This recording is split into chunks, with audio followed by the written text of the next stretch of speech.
Good evening and welcome to Hills Mojo. I'm Nunhoy Ngailut. Let's look at today's headlines.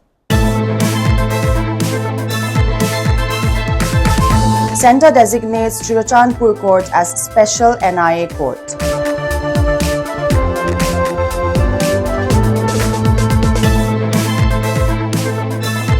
Second round of MHA Talks with Meitei Kuki CSOs on May 27.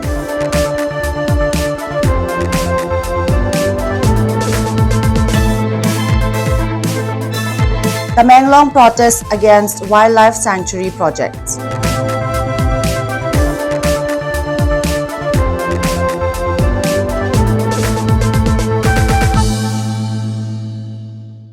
Now the news in detail. In a decisive move to fast-track justice in cases related to Manipur's ethnic violence, the central government has designated a sessions court in Churachandpur as a special NIA court. In a major development, the Ministry of Home Affairs has officially designated the Court of the District and Sessions Judge in Churachandpur, Manipur, as a special court under the National Investigation Agency. This special court will now handle all NIA investigated cases related to the ethnic violence that erupted in the state, cases the government says demand urgent and focused judicial attention.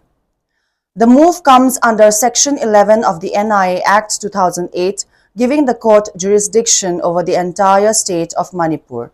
So far, the NIA is probing 3 high-profile cases, among them the shocking abduction and killing of 6 women and children in Jiribam. These cases were officially transferred to the agency in November 2024. This development comes at a critical time. Manipur has been under President's rule since February 13 following the resignation of Chief Minister N. Biren Singh. The assembly remains in suspended animation. With a special NIA court now in place, all eyes are on how swiftly justice can be delivered in one of the state's darkest chapters. In a significant development, the much-anticipated meeting between the Ministry of Home Affairs and Manipur's civil society organizations, including the Kuki CSOs, scheduled for today, May 23, has been postponed to May 27. Sources have confirmed that while the center remains in touch with several civil society groups, many are still deliberating on whether to accept the invitation to the dialogue. This would be the second such round of talks initiated by the Ministry of Home Affairs. The first meeting, held on April 5 in New Delhi, saw participation from around a dozen leaders representing both Meitei and Kuki communities, alongside officials from the state government and MHA. However, uncertainty looms over this upcoming round. So far, neither Meitei nor Kuki CSOs have confirmed their participation. Sources indicate that some Meitei CSOs are likely to convene internally soon to decide their stance on the peace talks. Meanwhile, no clarity has emerged from the Kuki side regarding their involvement. With tensions still high in Manipur, the delay in dialogue adds to the political and social uncertainty in the state. All eyes are now on May 27, when the rescheduled talks are set to take place. A massive public rally swept through Tamang today as thousands demanded an immediate halt to all forest development, wildlife sanctuary expansion and resource exploration activities in the region.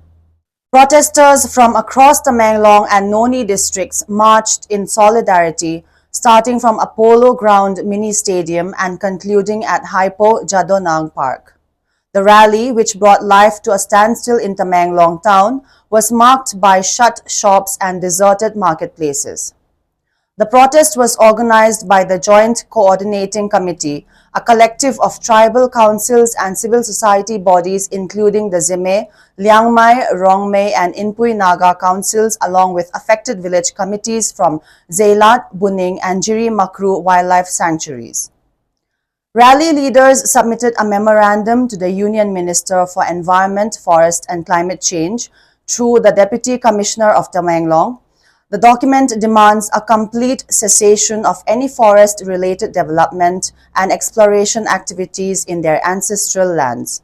The memorandum was jointly signed by presidents of major tribal councils, stressing the community's resolve to preserve their heritage and lands from what they describe as external encroachment. The JCC convener Makyuje Gangme said, "Foreigners are trying to exploit our ancestral lands. We will fight tooth and nail. We do not need government-declared sanctuaries to protect wildlife. We have our own traditional ways." As protests intensify, the spotlight now turns to the central government's response to the growing resistance from Manipur's hill communities. In Churachandpur, the Lamka Consumers Club (LCC) carried out a surprise inspection at the district transport office today, raising serious concerns about the functioning of the office in the prolonged absence of the district transport officer. The inspection began at noon, with LCC members assessing staff performance and the status of services.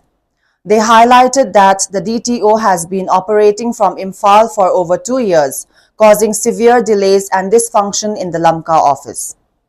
LCC is now demanding the appointment of a full-time officer who can attend the office in person and address public grievances directly.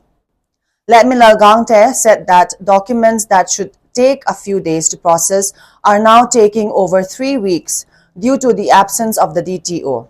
He stressed that this is severely affecting the public. The LCC has also voiced opposition to the implementation of e-card driving licenses. They argue that the process should be put on hold until there is adequate digital literacy among the general public.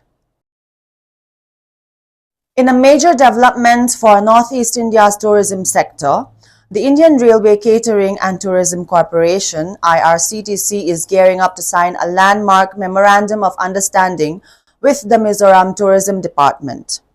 The move is expected to significantly boost travel and tourism in the scenic hill state. Known for its lush green hills, vibrant tribal culture, and serene charm, Mizoram is now getting a major push toward becoming a prime tourism destination. The upcoming MOU between IRCTC and Mizoram Tourism aims to improve connectivity, promote ecotourism, and introduce curated travel experiences. As part of this strategic partnership, IRCTC will promote the state's cultural and natural treasures across India and internationally. For Mizoram's residents, IRCTC will offer exciting international tour packages to destinations like Nepal, Bhutan, Thailand, Singapore, Malaysia, Vietnam, and several European countries at highly competitive rates. The collaboration will also introduce a spiritual element, biblical pilgrimage tours to historic Christian sites in Greece and Italy, including Athens, Corinth, Patmos, and Rome. According to the Mizoram Tourism Department, tourist footfall in the state more than doubled in the 2024-2025 financial year, an unprecedented surge that this partnership is expected to further accelerate. With IRCTC's national network and Mizoram's untapped potential, this partnership may well put the state firmly on the global tourism map. In a heartwarming moment from Meghalaya, Chief Minister Conrad K. Sangma swapped his political cap for that of a music mentor during a recent visit to Nongspung village in Jirang. During his visit to a local school, a student expressed interest in learning to play the guitar. Responding instantly, Chief Minister Sangma not only gifted a guitar to the student but also sat down to personally teach the basics of the instrument. The impromptu music lesson sparked joy and curiosity among the students, turning the event into an inspiring moment of connection and encouragement. Demonstrating a few simple chords, Sangma shared that while the student may be a beginner today, he hopes to see him perform on stage during the inauguration of the school's new building. In a show of solidarity and public service, the Assam Rifles, in collaboration with local authorities, organized a blood donation camp in Lunglei, Mizoram. The initiative brought together the armed forces, students, and citizens for a common humanitarian cause. The camp was conducted on Wednesday in coordination with the 2 Mizo NCC Battalion and the District Hospital Lunglei.